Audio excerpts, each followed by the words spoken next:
மகத்தான பேரர்களால் இப்பொழுது நாம் அப்துல்லா இப்னு அப்பாஸ் ரலியல்லாஹு அவர்களுடைய ஜியாரத்திற்காக வந்திருக்கிறோம். யார் இவங்க? அப்துல்லா இப்னு அப்பாஸ் ரலியல்லாஹு அவங்க சுபச்செய்தி சொல்லப்பட்ட 10 சஹாபாக்களுக்கு அடுத்த ஒரு சஹாபி உயர்ந்த அந்தஸ்தை பெற்றிருக்கிறாங்க. யாருன்னு கேட்டா அது அப்துல்லா இப்னு அப்பாஸ் அவங்கள தவிர வேற யாரும்.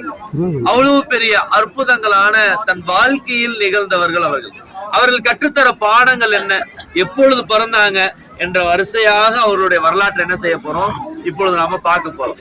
அப்துல்லா இப்னு அப்பாஸ் எப்ப பிறந்தாங்கன்னு வரலாற்றுல எடுத்து பார்த்தா, ஷோபே அபி தாலிப்னு சொல்லி ரசூலுல்லாஹி ஸல்லல்லாஹு அலைஹி வஸல்லம் ஒரு காலம் வந்துச்சு. என்னன்னா மக்கள் எல்லாம் அவங்கள ஒதுக்கி வச்சாங்க. யாரும் பேசாம வரலாற்றுல படிச்சு பார்த்திருப்போம். ரசூலுல்லாஹ் கூட யாரும் பேசக்கூடாது, ரசூலுல்லாஹ் தூக்கி ஊருக்கு வெளியில போடுங்க, எல்லாரும் அந்த யாரெல்லாம் ஆதரவு கொடுத்தீங்களோ அவங்களாம் போங்க அப்படின்னு ஒரு காலம் வந்துச்சு. அப்பதான் யாரு பிறந்தா? இப்னு அப்பாஸ் அவங்க பிறந்தாங்க. இன்னொரு அறிவிப்பு, ஹிஜ்ரத் செய்வதற்கு 3 வருடத்திற்கு பின்னால் ரசூலுல்லாஹ் அதுக்கு 3 வருஷத்துக்கு முன்னாடி அல்லது 2 வருஷத்துக்கு முன்னாடி இப்னு அப்பாஸ் அவங்க பிறந்தார்கள் என்பதாக வரலாற்றை பதிவு செய்யறாங்க. இப்னு அப்பாஸ் அவர்கள் யாருடைய தகப்பனார் சொன்னா, ரசூலுல்லாஹி அலைஹி வஸல்லம் அவர்களுடைய பெரியப்பா. யாரு? அப்பாஸ் அவங்களுடைய மகன் தான் அப்துல்லா. இவங்க பெரியத்த மகன். இவங்களுடைய அப்பாஸ் அவங்களுடைய அம்மாவுடைய தங்கச்சி தான் யாரு? மைமூனா அம்மா. மைமூனா அம்மாவும் இப்னு அப்பாஸ் அப்துல்லா அவங்களும் அக்கா தங்கச்சி முறை வருது, தெரியுதுங்களா? அவங்களுடைய வரலாறு இன்ஷா அல்லாஹ் மைமூனா அம்மாவுடைய ஜியாரத் செய்யும் போது பார்ப்போம் இன்ஷா அல்லாஹ். இப்னு அப்பாஸ் அவர்கள் சிறு வயதிலிருந்து மிகவும் ஆர்வமாக இருந்தவர்கள்.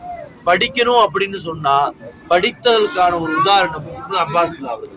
இபாதத் செய்வதற்கான ஒரு உதாரணம் இப்னு அப்பாஸ் அவர்கள். அவர்களுடைய வாழ்க்கையே முழுவதுமாக அல்லாஹ் ரசூலுக்காக பயணித்தவர்களாக இருந்தார்கள் இப்னு அப்பாஸ் அவர்கள்.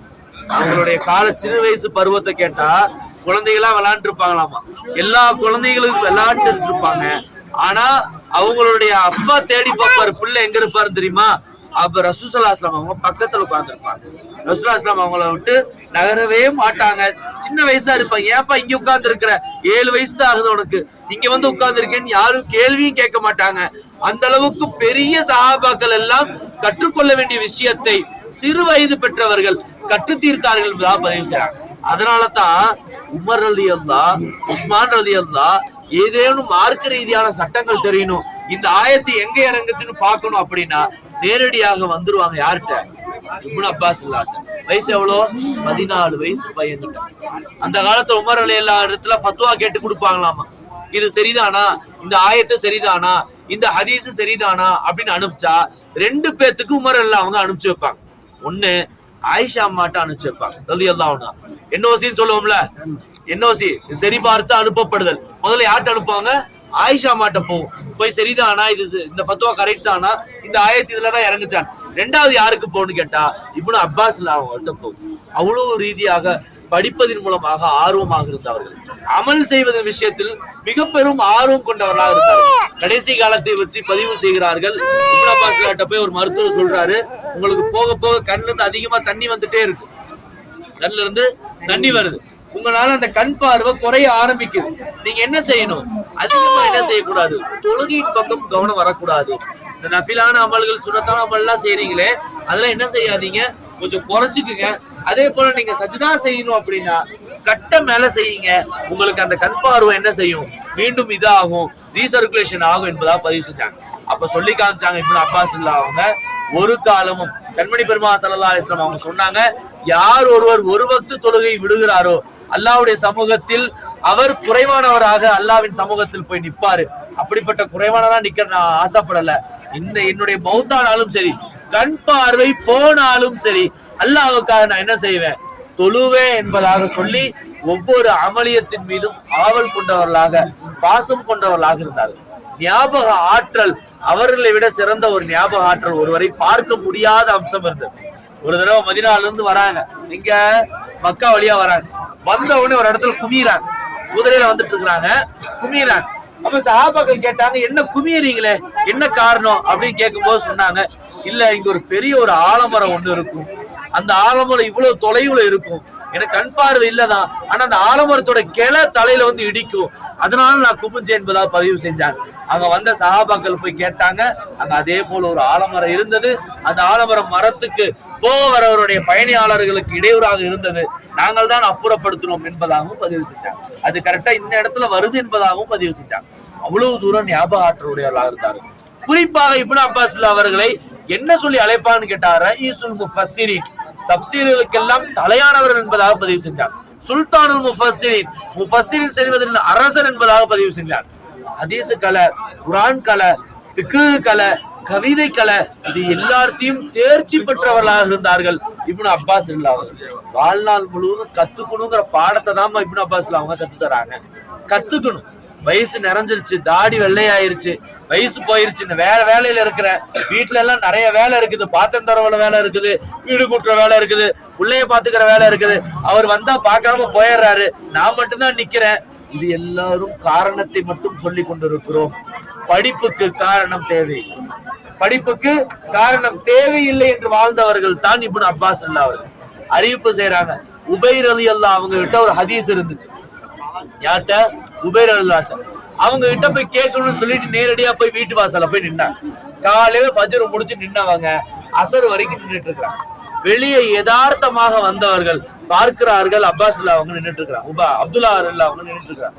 ஏன் நீ நின்றுட்டு இருக்கிறீங்க? நீங்க ரசூலுல்லாஹ்வுடைய பரம்பரை, நீங்க ரசூலுல்லாஹ்வுடைய சுல்பு, தட்டி இருந்தா நான் வந்திருப்பேனே அப்படின்னு சொன்னாங்க. அப்ப சொல்லி காமிச்சாங்க, இல்ல, உலக மக்கள் அனைவரும் படிப்பதற்கான உந்துதலாக ஒரு வார்த்தை சொன்னார்கள்.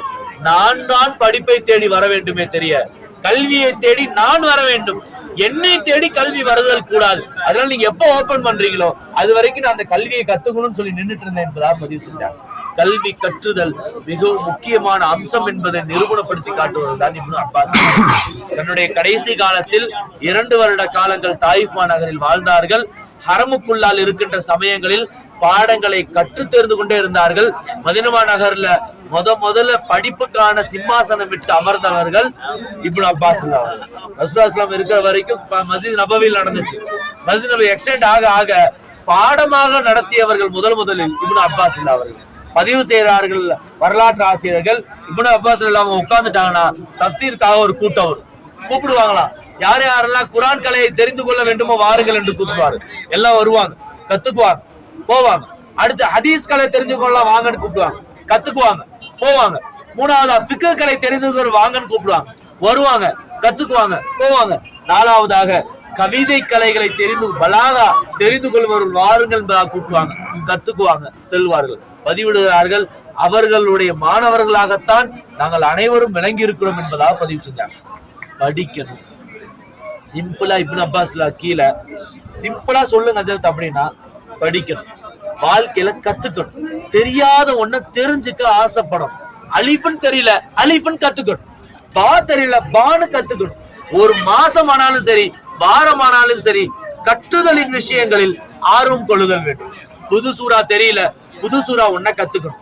வாழ்க்கையில குர்ஆன் ஓதுறோம், ஓத தெரியல, ஓத கத்துக்கணும். எப்படி எல்லாம் ஓதி கொண்டிருக்கிறோம், அர்த்தத்தோட ஓத கத்துக்கணும். வாழ்க்கையில இவரை பத்தி தெரிஞ்சுக்கணும், மார்க்கத்தை பத்தி தெரிஞ்சுக்கணும் என்ற நிலவரங்களில் கற்றுக்கொள்ளுதல் என்பது அவசியத்தை தான் கற்றுத்தருபவர்கள் இப்னு அப்பாஸ் அவர்கள். யோசிச்சு பாருங்கம்மா, இன்றைய காலத்துல எத்தனை விழுக்காடு அரசாங்க ரீதியா இஸ்லாமியர்கள் அமர்ந்திருக்காங்கன்னு யோசிச்சு பாருங்க. எத்தனை இஸ்லாமியர்கள் IAS ஆக, IFS ஆக, அதே IPS ஆக இருக்கிறார்கள் எடுத்து பாருங்களேன். 2% கூட இல்ல, 2% கூட இல்ல. IPS எல்லாம் படிக்கணும், நிறைய படிக்கணும் ஜெத்து. அதெல்லாம் என்ன ஜெத்து, வீடு கஷ்டமா இருக்குது, நாங்க போறோம், அதெல்லாம் படிக்க தேவையில்லை. அது மார்க்க ரீதியான கல்வி அல்ல, அது வெளி உலக கல்வி. பிரித்து விட்டார்கள், பிரித்தவர்களாக இருக்கிறோம். இப்ப தள்ளாடி கொண்டிருக்கிறோம். நேரா போனா நம்மால இருந்தா சீக்கிரம் வேலை முடிஞ்சிருக்குமே, அங்க போனா நம்மால இருந்தா வேலை முடிஞ்சிருக்குமே யோசிச்சு கொண்டு இருக்கிறோம். இப்ப அரசாங்கம் கை மாறி போயிட்டு இருக்கு. இந்த நிலைமையில யோசிக்கிறோம், எல்லாரும் 2 கல்விகள் படியுங்கள் என்பதாக பேச ஆரம்பிச்சிட்டோம். கண்ணியவான்களே, படித்தல் மிகவும் அவசியமானது. தன் பிள்ளைகளை நிச்சயமாக ஆலிமோடு IFC ஆக்குவேன், ஆலிமோடு IPS ஆக்குவேன், ஆலிமோடு வக்கீல் ஆக்குவேன், ஹாஃபிலோடு அவனை IAS ஆக்குவேன் என்று உறுதி பிரமாணம் எடுத்துக் கொள்ளுங்கள். இரண்டும் மிகவும் வாழ்க்கையில் மிக முக்கியமான அம்சங்கள் என்பதனையும் தங்களுக்கு மத்தியில் நாம் என்ன செய்யறோம், பதிவு செய்யறோம். படிக்கவும் வைங்க, அவங்கள மார்க்க ரீதியா வளர்த்துங்க, மார்க்கத்தையும் சொல்லிக் கொடுங்க, தெரியாததை கத்துக்குங்க. இருக்கின்ற வெளிப்புற கல்விகளையும் கற்று தேர்ந்த பிள்ளைகளாக நம் பிள்ளைகளை வளர்த்துங்கள். வல்லோன் அல்லாஹ் நம் அனைவருக்கும் அப்படிப்பட்ட வாய்ப்பை தந்தருள் புரிவானாக.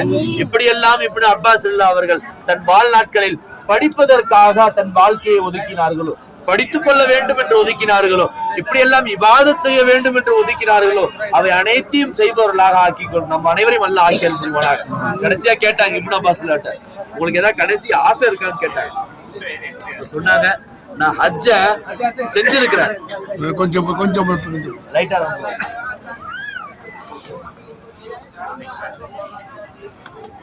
ஹஜ்ஜ செஞ்சிருக்கிறேன், ஆனா நடந்த வண்ணா ஹஜ்ஜு செய்யறதுக்கு நான் ஆசைப்படுறேன் என்பதாக பதிவு செஞ்சாங்க. ஹஜ்ஜு செஞ்சுட்டேன், ஆனா நடந்து செய்யணும், அல்லாஹ்வுடைய பொருத்தம் நடையின் மூலமா கிடைக்கும் என்பதாக ஆசைப்பட்டாங்க. அல்லாஹ்வுடைய மாபெரும் கிருபையினால் நாம் நடந்து இப்ப உம்ரா செஞ்சுட்டே இருக்கோம். 5 உம்ரா தொடர்படியா செய்யணும். அல்லாஹ் மீது ஆசை கொள்ளுங்கள், அல்லாஹ் நம்ம மீது பொருத்தப்பட வேண்டும் என்ற ஆவல் கொள்ளுங்கள். தெரியாததை கற்று தெரிந்து கொள்ளுங்கள். வயசாயிருச்சு, நீ பிள்ளைக்காகத்தான் நான் இருக்கிறேன், என் பிள்ளை கரை சேர்த்துனா போதும், என் பையன் வளர்ந்தா போதும், என் பையன் படிச்சு பெருசானா போதும். இல்லை, நீங்கள் ஒரு அலீஃப் என்ற வார்த்தையாவது மௌத்தாகுவதற்குள்ளால் கற்றுக்கொள்ளுதல் வேண்டும் என்ற ஆசையோடு கற்க ஆரம்பியுங்கள். தெரியாததை தெரிந்த வண்ணம் படியுங்கள். அனைத்து கித்தாபுகளை படித்துகின்ற ஆர்வத்தை மேற்கொள்ளுங்கள். அல்லாஹ் நம் அனைவருக்கும் நசீப் செய்வானாக. இப்னு அப்பாஸ் ரலியல்லாஹு அவர்கள் எப்படியெல்லாம் வாழ்ந்தார்களோ அப்படிப்பட்ட அவர்களின் கால் தூசிக்கு கூட நாம் வரமாட்டோம். இருப்பினும் அதற்கான முயற்சியாக செய்கின்ற வாழ்க்கையை அல்லாஹ் நம் அனைவருக்கும் நசீப் செய்வானாக. நம் பிச்சலங்களுக்கும் அப்படிப்பட்ட பாக்கியத்தை அல்லாஹ் தந்தருள் புரிவானாக. இங்கிருந்து இன்ஷா அல்லாஹ் துவா செய்துட்டு சலாம் சொல்லிட்டு நேரா இன்ஷா அல்லாஹ் போயிடுவோம். இங்கதான் அவர்களுடைய அடக்க ஸ்தலம் இருக்கு. இந்த இடம் இருக்கலாமா, இதுக்குள்ளதான் அடக்கஸ்தலம் இருக்கு, பார்க்க முடியாது. சுத்தி என்ன செஞ்சுட்டாங்க, பாடுற மாதிரி போட்டுட்டாங்க. இது அவர்களுடைய நினைவாகத்தமாக லைப்ரரி போட்டு இப்னு அப்பாஸ் அவங்க வாழ்ந்த காலத்துல அவங்க பாடம் சொல்லி தராங்க. அந்த பாடசாலை பக்கத்துல, அந்த பாடசாலை தான் இப்ப மஸ்ஜித் ஆகுது. இது பொது கபர்ஸ்தான். குறைந்த அடக்கம் செய்யப்பட்டவர்களும் இங்க இருக்கிறாங்க என்பதாக அறிவிப்பு. ஏன் இப்னு அப்பாஸ் அவங்க ஹரமுக்குள்ள போய் அவங்கள என்ன செய்யப்படல, தஃபன் செய்யப்படலங்கிற காரணம் என்னன்னா, என் மூலியமா ஒழுங்கீனம் வந்துடக்கூடாதுன்னு சொல்லி வந்துட்டாங்க. பாருங்க, 10 சஹாபாக்கள் சுபச்செய்தி சொல்லப்பட்ட சஹாபாக்களுக்கு அடுத்த ஒரு தரஜா உள்ள இப்னு அப்பாஸ் அவங்க அரமுக்கு நான் இழுக்கு செஞ்சிடக்கூடாதுன்னு ஆசைப்பட்டாங்க. அருமுக்கு இலக்கு செய்யக்கூடாது. நாம் எவ்வளவு பெரிய இலக்கு தெரியாமல் செய்து கொண்டிருக்கிறோம் என்பதை நாம் ஞாபகம் வேண்டும். அல்லாஹ் நம் அனைவரையும் அரசோட எல்லையும் பாதுகாப்பவர்களாக ஆக்கி அருள்வானாக. இன்ஷா அல்லாஹ் இப்போ துவா செஞ்சு இன்ஷா அல்லாஹ் நமக்கு